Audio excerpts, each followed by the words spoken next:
আসসালামু আলাইকুম রহমতুল্লাহ। প্রিয় শিক্ষার্থীরা কেমন আছো?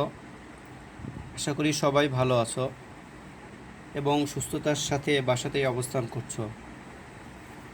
আজকে আমরা নবম দশম শ্রেণীর উচ্চতর গণিতের খুবই গুরুত্বপূর্ণ একটা অধ্যায় দ্বিপদী বিস্তৃতি নিয়ে তোমাদের সাথে কিছু বেসিক আলোচনা করব। এরপরে ইনশাআল্লাহ নেক্সটের ভিডিওতে এই রিলেটেড যে অঙ্কগুলো আছে আমরা এগুলা সলভ করার চেষ্টা করব। তো ওকে, শুরু করা যাক। তো দ্বিপদী বিস্তৃতি পড়ার আগে আগে আমাদের দ্বিপদী রাশি সম্পর্কে জানতে হবে যে দ্বিপদী রাশি কাকে বলে। তো দ্বিপদী মানে হলো দুইটা পদ। কারণ তোমরা তো জানো দ্বিপদী মানে হলো কত, দুইটা পদ। এবার দেখো সংজ্ঞাতে আমরা কিভাবে দ্বিপদী রাশিকে সংজ্ঞায়িত করতে পারি। দুইটি পদ বিশিষ্ট যে কোনো রাশি হলো কি দ্বিপদী রাশি। অর্থাৎ কয়টা পদ থাকবে? দুইটা পদ থাকবে। দুইটি পদ বিশিষ্ট যে কোনো রাশি কি দ্বিপদী রাশি। যেমন 4x+8, এরপরে আছে হলো 11x+5y, এরপরে হলো px² + qy² ইত্যাদি হলো সবই কি দ্বিপদী রাশি। ঠিক আছে, এটা আমরা দ্বিপদী রাশি সম্পর্কে জানলাম। এবার আমরা জানব দ্বিপদী বিস্তৃতি কাকে বলে, অর্থাৎ দুইটা রাশির বিস্তৃতি কাকে বলে। সংজ্ঞা: যে বীজগাণিতিক সূত্রের সাহায্যে কোনো দ্বিপদী রাশির যে কোনো শক্তিকে একটি ধারার আকারে প্রকাশ করা যায় তাকে দ্বিপদী উপপাদ্য এবং ধারাটিকে দ্বিপদী রাশির বিস্তৃতি বলে। দেখো, এটা আমি এখানে লিখে দিয়েছি, আমি আবার বলছি। যে বীজগাণিতিক সূত্রের সাহায্যে কোনো দ্বিপদী রাশির যে কোনো শক্তিকে একটি ধারার আকারে প্রকাশ করা যায় তাকে দ্বিপদী উপপাদ্য এবং ধারাটিকে দ্বিপদী রাশির বিস্তৃতি বলে। এবং দেখো, এখানে আমি লিখেছি যে এই দ্বিপদী বিস্তৃতির সূত্রটা হলো সকল n বিলংস টু n এর জন্য এখানে a+x⁴n। ঠিক আছে, এখানে হলো এটা কিন্তু a প্লাস কত, a+x⁴n। কারণ কারণ a হলো প্রথম পদ, x হলো দ্বিতীয় পদ, আর এটা হলো কি, এটা হলো দ্বিপদী রাশি। এটার যে বিস্তৃতির যে সূত্রটা আমি এখানে লিখে দিয়েছি, এটাকে এভাবে পড়তে হয়: a⁴n plus nc1 into a⁴n−1 into x⁴1 plus nc2 into a⁴n−2 into x² plus dot dot dot plus ncr into a⁴n−r into x⁴r plus dot dot dot plus x⁴n। তোমরা এই সূত্রটাকে মুখস্থ করবা। এটা হলো দ্বিপদী বিস্তৃতির একেবারে বেসিক সূত্রটা। ঠিক আছে, এখন আমরা এখানে দেখো আমি সাইড নোট দিয়ে লিখেছি, তোমরা এখানে দেখতে পাচ্ছ যে এখানে যদি a+x⁴ কত থাকে, a+x⁴ থাকে, তাহলে সেখানে মান তো কত হয়, এখানে মান হবে 1। কারণ আমরা সূচকের ক্ষেত্রে শিখেছি, গত জেনারেল ম্যাথ অধ্যায়ে তোমরা দেখেছো a⁴ যদি 0 থাকতো তাহলে তার মান হয়তো 1। অর্থাৎ যে কোনো রাশির উপরেই যদি পাওয়ার হিসেবে 1 থাকে তার মান হয়ে যায় 1। এরপর a+x, দেখো এখানে পাওয়ার হিসেবে কত আছে, 1 আছে। এখানে আমি শুধু লিখতে পারি a+x। এবার দেখো a+x², এখানে দেখো, তাহলে এখানে দেখো, এখানে এটা সূত্র হলে a² + 2ax + x²। এখানে একটা জিনিস খেয়াল করো, দেখো দ্বিপদী বিস্তৃতির ক্ষেত্রে যখন পাওয়ার হিসেবে 1 থাকে পদ হয় একটা, পাওয়ার হিসাবে যখন 0 থাকে তখন পদ হয় একটা। যখন দ্বিপদী বিস্তৃতির ক্ষেত্রে পাওয়ার হয় 1 তখন পদ হয় 2টা। যখন দ্বিপদী বিস্তৃতির ক্ষেত্রে পাওয়ার হয় 2 তখন পদ হয় 3টা। এটা কিন্তু মনে রাখবা, যত পাওয়ার যত হবে পদ সংখ্যা তার চেয়ে একটা বেশি হবে। ঠিক আছে, এখানে এখানে আমি লিখছি যে এনসিআর, এখানে এন এর মানটা অবশ্যই আর এর চেয়ে বড় হবে অথবা সমান হবে। তোমরা এটা এনসিআর কি এটা অবশ্যই এই যে এখান থেকে বুঝতে পারবা। আমি তোমাদেরকে আস্তে আস্তে এটা বুঝিয়ে দিব। এনকে বলে কম্বিনেশান, ঠিক আছে, সি ফর কম্বিনেশান। ঠিক আছে, আমরা যখন অঙ্ক করব তখন আমরা এটা সম্পর্কে তোমাদেরকে ক্যালকুলেটরে দেখাবো, কারণ এটা এই সি এবং পি এর কম্বিনেশন এবং পারমুটেশনের ধারণাটা একাদশ শ্রেণীতে আছে, উচ্চতর গণিতে বিন্যাস সমাবেশ যেটাকে বলে। তোমরা ওখানে গেলে এগুলো সম্পর্কে ডিটেলস পড়বা। যেহেতু আমাদের আলোচনার বিষয় এটা না, তো আমরা ক্যালকুলেটরে কিভাবে এটাকে নিয়ে আসতে হয় তোমাদেরকে আমি সেটা দেখাবো, ঠিক আছে। এবার দেখো এই সূত্রের উপরে বেস করে আমরা কিভাবে এই ধারাটাকে বিস্তৃত করতে পারি এবার সেটা দেখো। এটা আমরা বিস্তৃতি করব হলো দ্বিপদী বিস্তৃতি সূত্রের সাহায্যে। এখানে দেখো প্রথম পদ হিসেবে 2/3x আছে, আর দ্বিতীয় পদের ক্ষেত্রে আমাদের আছে হলো কত -8 কত 9x। এখানে পাওয়ার হিসাবে কত আছে, পাওয়ার হিসাবে n এর জায়গায় আছে কিন্তু 4। এটাকে আমাদের বিস্তৃতি করতে হবে, ঠিক আছে। এবার দেখো এটাকে যদি আমরা বিস্তৃতি করি তাহলে প্রথম ক্ষেত্রে ছিল কত এ টু দি পাওয়ার কত n। আমাদের এ কত, এখানে দেখো পরের লাইনে আমি একটু সজায় লিখছি, এই অংশটাকে লিখছি 2x/3, আর এখানে প্লাস দিয়ে, কারণ আমাদের সূত্রের মধ্যে মেইন জায়গায় কী ছিল, মেইন জায়গায় কিন্তু অবশ্যই প্লাস ছিল। আচ্ছা, এবার দেখো এই অংশটা প্লাস ছিল, এখানে আমি মাইনাসটা দিয়ে হোল টু দি পাওয়ার কত 4 দিয়ে দিয়েছি। এবার দেখো এখানে আমাদের প্রথম সূত্র ছিল এ টু দি পাওয়ার n, তার মানে এখানে এই 2x/3 তারপরে পাওয়ার হিসাবে কত আসবে n মানে হলো 4। এরপরে হলো nc1, তার মানে আমাদের n কত, n এর জায়গায় হলো 4, তাহলে 4c1 ইন্টু দেখো এ টু দি পাওয়ার n-1, এ কত 2x/3, এ দেখো 2x/3, তারপরে কত আছে n-1 অর্থাৎ 4-1 into x to the power 1, x কত -8/9x হোল টু দি পাওয়ার কত 1। তোমরা সূত্রের সাথে মিলে নাও, বুঝতে সুবিধা হবে। প্লাস nc2, n কত 4, c2 into A to the পাওয়ার এ কত 2x/3, এ টু দি পাওয়ার কত n-2, তাহলে 4-2, এক্স কত, এক্স হলো -8/9x হোল টু দি পাওয়ার কত হবে 2। দেখো এখানে আমি লিখেছি -8/9x হোল স্কোয়ার যেটা। এরপরে ডট এরপরে আছে NCR, ঠিক আছে NCR। এখন তুমি বলতে পারো যে স্যার আর এর মান কেন আপনি কত দিয়েছেন, 4 দিয়েছে কি 3 দিয়েছেন। এই যে এখানে দেখো, এখানে আমি লিখছি কত, এখানে লিখছি হলো আর এর মান হলো n। দেখো এই যে সূত্র, এখানে আর এর মান কত, এই যে এখানে আর, এখন এখানে আর এর মান কত দিয়েছি, এখানে আর এর মান কিন্তু আমি 3 দিয়েছি, কারণ যেটা থাকে, অর্থাৎ এখানে যদি 4 থাকে তাহলে আর এর মান 1 কম হবে, 3 হবে। যদি 5 থাকতো আর এর মান 4 হইতো। তুমি মনে রাখবে এখানে পাওয়ার হিসেবে যেটা থাকে আর এর মান কত হবে 1 কম হবে, ঠিক আছে। এরপরে দেখো এ টু দি পাওয়ার n-r, তার মানে এ হলো 2x/3 4-r into x to the power, x তো জানোই এটা, আর হলো 3। এরপরেরটা যদি আমি লিখতাম তাহলে দেখো এখানে যা আছে তারপরেরটা কি হইতো, ঠিক আছে।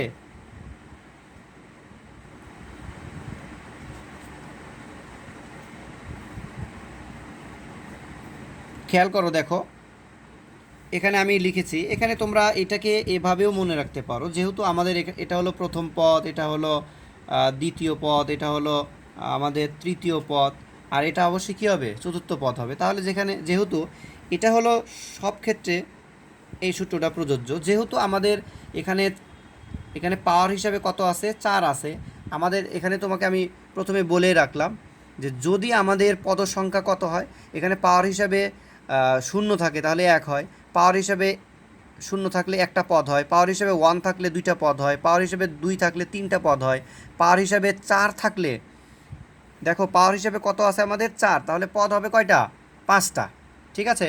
আমাদের এখানে পদ হবে 5টা, দেখো যে 1টা 2টা 3টা, এরপরে 4টা এবং 5টা, ঠিক আছে। আমরা যেহেতু এখানে 4c, দেখো এখানে NC2 আছে, পরেরটা কিন্তু হবে NC3, পরেরটা হবে কত NC4, এইভাবে আমাদের যেতে থাকবে, ঠিক আছে। এখানে তোমার আর এর মান মনে না রাখলেও চলবে, ঠিক আছে।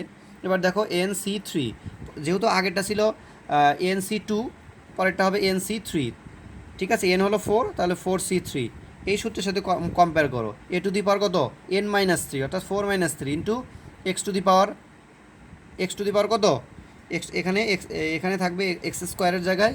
আমার যদি তৃতীয় পদ হইতো তাহলে এরকম হইতো NC3 a to the power n-3 into x to the power 3, ঠিক আছে। পরের পদটা হতো NC4 a to the power n-4 into x to the power 4, ঠিক আছে। এটার সাথে তোমরা কম্পেয়ার করো, আশা করি এটা বুঝতে পারবা। NC4, তারপরে এটা হলো এ টু দি পাওয়ার n হলো 4 ইন্টু কত এক্স টু দি পাওয়ার 4, ঠিক আছে। আচ্ছা, এরপরে দেখো, ওকে দেখো এবার আমি তোমাদেরকে দেখাচ্ছি যে কিভাবে স্ক্রিনে মানগুলোকে নিয়ে আসতে হয়। যেমন এখানে তোমরা দেখো, এখানে অনেক সময় আছে যে দেখো তোমরা যে 4C1, এই যে দেখো এখানে 4C1 আছে, ঠিক আছে। এই 4C1 এর মানগুলোকে কিভাবে নিয়ে আসে, দেখো এখানে লিখবা তুমি 4, তারপরে এখানে শিফট দিবা, এই যে এখানে শিফট দিয়ে এই যে এখানে এই ভাগের এখানে দিবা, দেখো তাহলে সি আসছে, এখানে 1 দিলে কত আসবে, একটা মান আসবে। তারপরে যদি তুমি 4C2 দিতে চাও, হ্যাঁ এখানে কেটে দিলে, ডেল দিয়ে কেটে দিলে এখানে 2 আসবে, 4C2 মান এরকম মান দেখাবে, ঠিক আছে। এইভাবে ক্যালকুলেটরে তোমরা কি করবা, এই কম্বিনেশনের মানগুলা এইভাবে ক্যালকুলেটরের সাহায্যে বের করবা। এরপরে দেখো আমরা ওই লাইন থেকে এর পরের লাইনগুলোকে সবগুলোকে গুণ দিয়ে এইভাবে লিখছি, 16x⁴ ডিভাইডেড 81, এগুলো সব গুণ দিয়ে লেখা হয়েছে। দেখো এখানে আমার 5টা পদ হয়েছে, দেখো এখানে একটা, এটা হলো একটা, দুইটা, এটা হলো 3টা, আর এটা হলো 4টা, এখানে হলো পরেরটা 5টা, ঠিক আছে। নিশ্চয়ই গুণ দেওয়া তোমাদের হয়তো শেখাইতে হবে না, তোমরা জানো। এরপর দেখো আমি পর্যায়ক্রমিকভাবে একটু লঘিষ্ঠকরণ করে মানগুলাকে লিখছি, দেখো এইভাবে আমাদের আসছে। আচ্ছা, তোমাদের নিশ্চয়ই মনে আছে আমাদের যে পদটা ছিল সেখানে এক্স, এ এবং এর সাথে এক্স ছিল, অর্থাৎ এর মান অন্য একটা ছিল, এক্সের মান অন্য একটা ছিল, আর এখানে কি ছিল, এখানে এন এর জায়গায় 4 ছিল। তো আমি তোমাদেরকে প্রথমেই বলেছিলাম যদি পাওয়ার হিসাবে 4 থাকে পদ হবে কয়টা, 5টা। দেখো আমাদের এখানে পদ হয়েছে কয়টা, 5টা। তা আমরা এই বিস্তৃতিকে দ্বিপদী বিস্তৃতির সাহায্যে না করে আমরা আরেকটা সূত্রের সাহায্যেও করতে পারি, সেটার নাম হলো প্যাসকেলের ত্রিভুজ, ঠিক আছে। তো প্যাসকেলের ত্রিভুজের সাহায্যে এবার আসো আমরা শিখি যে প্যাসকেলের ত্রিভুজের সাহায্যে কিভাবে দ্বিপদী বিস্তৃতি করতে হয়, ঠিক আছে। অর্থাৎ প্যাসকেলের ত্রিভুজের সাহায্যেও করা যায়। এরপরে আমরা যেটা শিখলাম দ্বিপদী বিস্তৃতির সাহায্যেও অঙ্কটা করা যায়। তো প্যাসকেলের ত্রিভুজের ক্ষেত্রে আমরা দেখো এখানে একটু আলোচনা করি। প্যাসকেলের ত্রিভুজের ক্ষেত্রে এখানে সবসময় 1 থাকবে, প্রথমে 1 থাকবে, এরপরে এই ঘরটাকে এই অংশটাকে আমি ফাঁকা রেখে দুই পাশে 2টা 1 দিব, ঠিক আছে। এবং এগুলাকে যদি যোগ করা হয় তাহলে কিন্তু ত্রিভুজের মতোই হয়, ঠিক আছে, এগুলো যোগ করলে ত্রিভুজের মতো হয়। এরপরে এই বরাবর 1 আর 1কে যোগ করে ঠিক এই বরাবর দিব হলো আমি 2। তারপরে এই যে ঘরটা, এই ঘরটা ফাঁকা থাকবে, এর সাইডে একটা কি দিব, 1 দিব। এরপরে এখানে একটা ফাঁকা থাকবে, এর সাইডে আমি কি দিব, 1 দিব, ঠিক আছে। এরপরে এই 1 আর 2 যোগ করে যেটা হবে 3, এই 3টাকে এই মাঝ বরাবর বসিয়ে দিতে হয়। এরপরে 2 আর 1কে যোগ করে দেখো আমি যেখানে ডট দিয়েছি ওই ডটের ঠিক বরাবর এখানে 3 বসাইতে হবে। এখানে দেখো মাঝখানে একটা ঘর কিন্তু ফাঁকা রাখছি আমি, এর পাশে আবার 1 দিবা, এর মাঝখানে আমি এই বরাবরে যে এই লম্বা লম্বা এই বরাবর আমি ফাঁকা রেখেছি, এই বরাবর কি আবার এই পাশে 1 দিতে হয়। এটা হলো প্যাসকেলের ত্রিভুজের নিয়ম। এরপরে এখানে আমি 1 আর এখানে 3 যোগ করলে কত হয়, 4 হয়, মাঝখানে লিখবো কিন্তু। 3 আর 3 যোগ করলে কত হয়, 6 হয়। 3 আর 1 যোগ করলে কত হয়, 4 হয়, ঠিক আছে। এবং দেখো এই মাঝখানের একটা অংশ কি আছে, ফাঁকা আছে, এবং মাঝখানে একটা ঘর আমি ফাঁকা ফাঁকা করে রাখছি। এটা কিন্তু প্যাসকেলের ত্রিভুজের নিয়ম। এরপরে এই 1 আর 4 যোগ করলে কত হয়, 5 হয়, ঠিক আছে। 4 আর 6 যোগ করলে 10 হয়, 6 আর 4 যোগ করলে এরকম 10 হয়, 4 আর 1 যোগ করলে 5 হয়, ঠিক আছে। মাঝখানের ঘর এই অংশগুলো ফাঁকা, এই বরাবর ফাঁকা, আর পাশে কি হবে, 2টা আবার 1 হবে। আচ্ছা পরেরটা দেখো, 1 আর 5 যোগ করলে 6 হবে, 5 আর 10 যোগ করলে 15 হবে, 10 আর 10 যোগ করলে 20 হবে, 10 আর 5 যোগ করলে 15 হবে, 5 আর 1 যোগ করলে 6 হবে।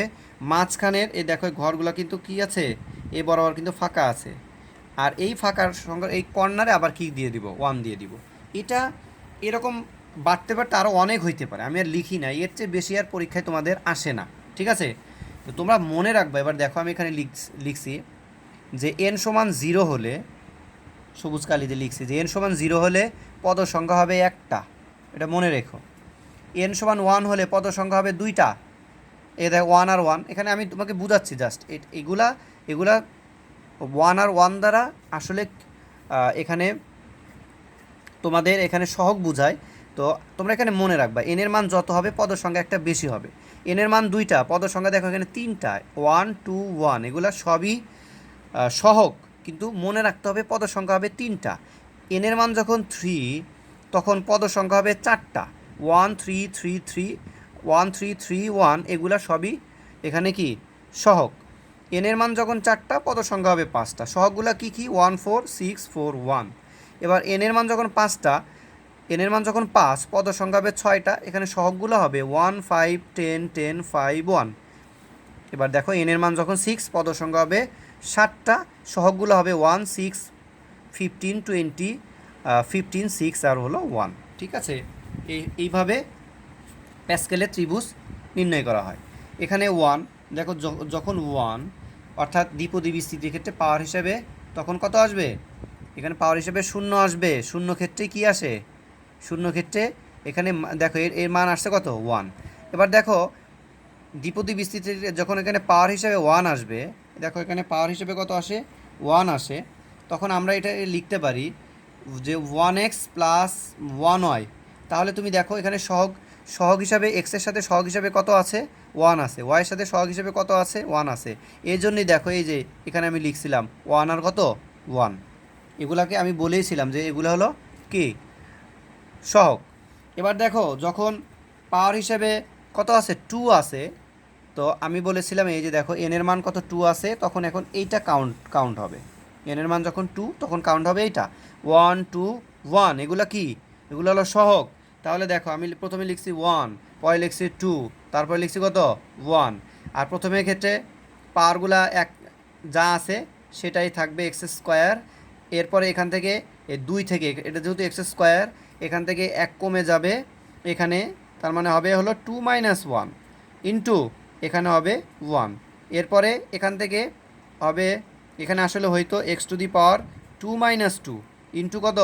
ওয়াইয়ের পাওয়ার 1 করে বাড়বে। ঠিক আছে, তোমার যদি এটা মনে না থাকে তোমরা একটু বারবার দেখো, তাহলে হয়তো মনে থাকবে। যখন এনের মান হলো 3 তখন দেখো তখন আমাদের সহগগুলো হলো 1 3 3 1। এই জন্য আমি পাশ দিয়ে লিখছি 1 3 3 1।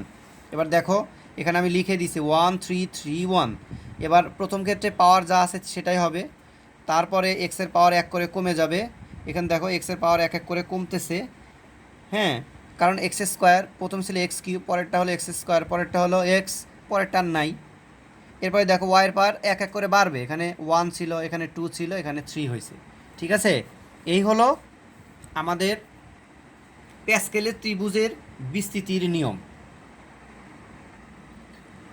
তাহলে এবার আসো আমরা শিখি যে কিভাবে যে কোনো দ্বিপদী রাশির প্যাসকেলের ত্রিভুজের সাহায্যে বিস্তৃতি করতে হয়। দেখো এখানে আমি লিখছি যে 3 plus x square whole to the power 4, এটাকে আমি কি করব? বিস্তৃতি করব। সমাধান অংশে লিখছি যে প্যাসকেলের ত্রিভুজ অনুসারে 4তম রাশির সহগগুলো হলো 1 4 6 4 1। কোথায় ছিল এগুলা? এখানে তোমরা দেখে নিও। এখানে হলো এনের মান কত? এনের মান হলো 4। যখন এনের মান 4 হয়, এনের মান যখন 4,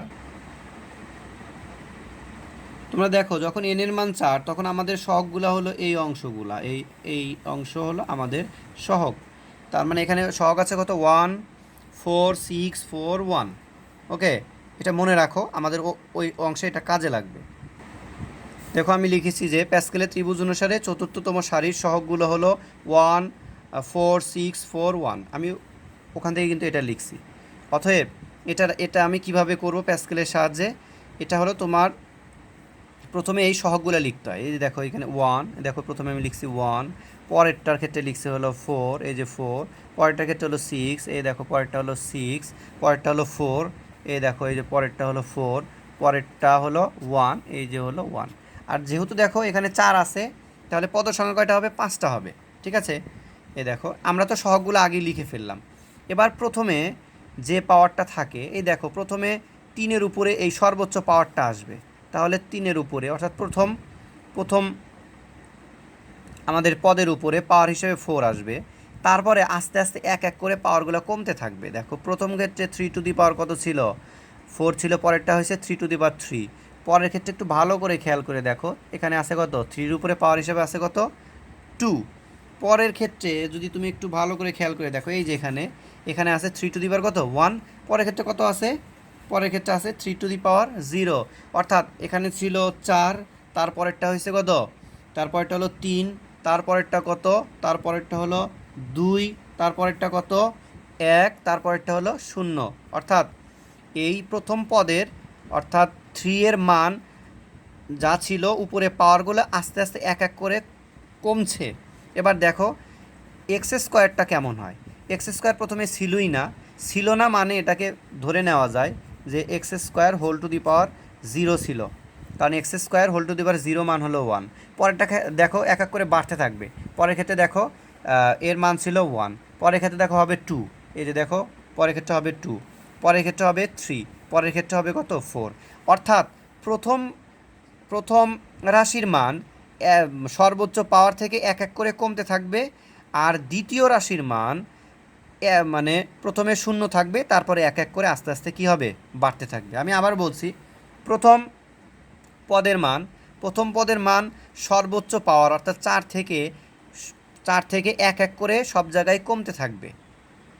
ঠিক আছে, প্রথমে ছিল 3 টু দি পাওয়ার 4, পরে হলো 3 টু দি পাওয়ার 3, পরেরটা হলো 3 টু দি পাওয়ার 2, তারপরেরটা হলো 3 টু দি পাওয়ার 1, তারপরেরটা হলো কত 3 টু দি পাওয়ার 0। এবার দ্বিতীয় পদের ক্ষেত্রে কেমন হবে, দ্বিতীয় পদের ক্ষেত্রে প্রথম ক্ষেত্রে যেমন ছিল এক্স টু দি পাওয়ার, এখানে দেখো প্রথম ক্ষেত্রে ছিলই না, ছিল না মানে কিন্তু আসলে x to the power x square whole to the power 0 ছিল, তারপরে এক করে বাড়বে। তাহলে দেখো পরেরটা ক্ষেত্রে ছিল কত এক্স স্কোয়ার, তারপরে আর এক করে বাড়বে, তারপরে আরও এক বাড়বে, তারপরে আরও এক কি বাড়বে। ঠিক আছে, এই হলো টেকনিক প্যাসকেলের ত্রিভুজের। এরপরে দেখো আমি জাস্ট ক্যালকুলেশন করছি 3 টু দি পাওয়ার 4, এটার মান হলো 81, এরপরে এগুলো সব গুণ দিলে 3 টু দি পাওয়ার 3 হলো 27, 27-এর সাথে 4 গুণ দিলে 108 আসে, এখানে এক্স স্কোয়ার, এখানে 3 স্কোয়ার মানে 9, 9-এর সাথে 6 গুণ দিলে 54, আর পাওয়ারগুলো গুণ হয়, তাহলে এক্স টু দি পাওয়ার কত হবে 4।